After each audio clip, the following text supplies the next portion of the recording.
അമേരിക്കയിൽ താമസിക്കുന്ന പ്രവാസികൾക്ക് അവരുടെ നാട്ടിലേക്ക് പണമയക്കുമ്പോൾ ഇനി നികുതി നൽകേണ്ടി വരും.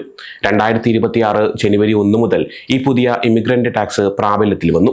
അമേരിക്കയിൽ താമസിക്കുന്ന പ്രവാസികൾ അയക്കുന്ന പണത്തിന് 1% നികുതിയാണ് ഈ പുതിയ നിയമം അനുസരിച്ച് ഈടാക്കുന്നത്. ഈ നികുതിയുടെ പേര് excise tax on remittance transfers എന്നാണ്. ആദ്യം ഈ നികുതി 5% ആയിരിക്കുമെന്നാണ് പറഞ്ഞിരുന്നത്. പിന്നീട് അത് 3.5% കുറച്ചു. സെനറ്റ് പാസ്സാക്കുന്നതിന് മുമ്പ് ഇത് വീണ്ടും കുറച്ച് 1% ഇന്ത്യയിലേക്ക് പണം അയക്കുന്നതിനുള്ള ഈ റെമിറ്റൻസ് ടാക്സ് 2026 ജനുവരി 1 മുതൽ പ്രാബല്യത്തിൽ വന്നിരിക്കുകയാണ്. ഉദാഹരണത്തിന്, നിങ്ങൾ വിദേശത്തേക്ക് $1000 അയക്കുകയാണെങ്കിൽ സാധാരണ ഫീസിന് പുറമെ $10 അധികമായി നികുതി നൽകേണ്ടി വരും. എന്നാൽ പണം സ്വീകരിക്കുന്നയാൾക്ക് മുഴുവൻ $1000 ലഭിക്കും. എല്ലാ അന്താരാഷ്ട്ര പണമിടപാടുകൾക്കും ഈ 1% നികുതി ബാധകമായിരിക്കില്ല.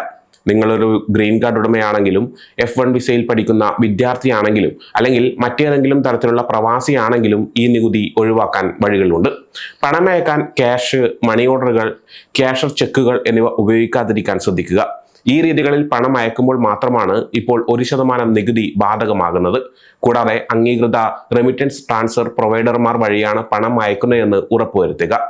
ബാങ്ക് അക്കൗണ്ടുകൾ വഴിയോ മറ്റ് ധനകാര്യ സ്ഥാപനങ്ങൾ വഴിയോ അയക്കുന്ന പണത്തിനും ഡെബിറ്റ് അല്ലെങ്കിൽ ക്രെഡിറ്റ് കാർഡുകൾ ഉപയോഗിച്ച് അയക്കുന്ന പണത്തിനും ഈ നികുതി ബാധകമല്ലാത്തതിനാൽ റെമിറ്റൻസ് നികുതിയുടെ ആഘാതം ഒരു പരിധിവരെ കുറഞ്ഞിട്ടുണ്ട്. ഡിജിറ്റൽ വാലറ്റുകളായ ഗൂഗിൾ പേ, ആപ്പിൾ പേ, പ്രീപെയ്ഡ് കാർഡുകൾ എന്നിവ ഉപയോഗിച്ചും നിങ്ങൾക്ക് ഈ 1% നികുതി ഒഴിവാക്കാം. ഈ രീതികളിലൂടെ നിങ്ങളുടെ കുടുംബത്തിനും സുഹൃത്തുക്കൾക്കും അധിക ചെലവില്ലാതെ പണം അയക്കാൻ സാധിക്കും.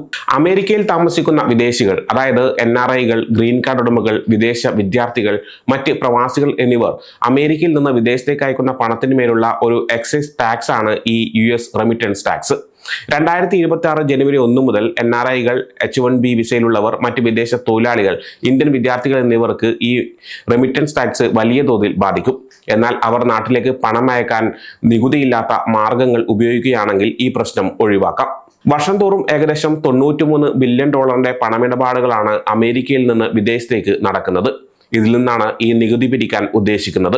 വിദേശത്തുള്ള കുടുംബങ്ങൾക്ക് വിദ്യാഭ്യാസം, ആരോഗ്യം, വീട്, ദൈനംദിന ആവശ്യങ്ങൾ എന്നിവയ്ക്കായി പണം അയക്കുന്ന ലക്ഷക്കണക്കിന് കുടിയേറ്റക്കാർക്ക് ഇത് ഒരു സാമ്പത്തിക ഭാരമാകും. ഈ പുതിയ നികുതി നിയമം അമേരിക്കയിൽ താമസിക്കുന്ന പല പ്രവാസികൾക്കും ആശങ്കയുണ്ടാക്കുന്നുണ്ട്. പ്രത്യേകിച്ച് ഇന്ത്യയിലേക്ക് പണം അയക്കുന്നവർക്ക് ഇത് ഒരു ഭാരമായി മാറിയേക്കാം. എന്നാൽ നികുതി ഒഴിവാക്കാനുള്ള വഴികൾ ഉപയോഗിക്കുകയാണെങ്കിൽ ഈ അധിക ചെലവ് ഒഴിവാക്കാൻ സാധിക്കും. ബാങ്ക് ട്രാൻസ്ഫറുകൾ, ഡെബിറ്റ് ഓർ ക്രെഡിറ്റ് കാർഡ് പേയ്മെന്റുകൾ, ഡിജിറ്റൽ വാലറ്റുകൾ എന്നിവയെല്ലാം നികുതിയില്ലാത്ത മാർഗങ്ങളാണ്. അതിനാൽ പണം അയക്കുന്നതിന് മുമ്പ് ഈ കാര്യങ്ങൾ ശ്രദ്ധിക്കുന്നത് വളരെ പ്രധാനമാണ്. ഈ നിയമം പ്രവാസികളുടെ സാമ്പത്തിക ഭാവിയെ എങ്ങനെ ബാധിക്കുമെന്നും അവർ ഇതിനെ എങ്ങനെ നേരിടുമെന്നും വരും ദിവസങ്ങളിൽ വ്യക്തമാകും. സമയം മലയാളം വാർത്തകൾ ഇനി ടൈംസ് ഓഫ് ഇന്ത്യ സൂപ്പർ ആപ്പിലും. ഇതിനായി പ്ലേ സ്റ്റോറിൽ നിന്നോ ആപ്പ് സ്റ്റോറിൽ നിന്നോ times of India app install ചെയ്യൂ. മലയാളം ഭാഷ തിരഞ്ഞെടുക്കൂ. വാർത്തകൾ ആസ്വദിക്കാം. എല്ലാം ഇനി സമയത്തിൽ.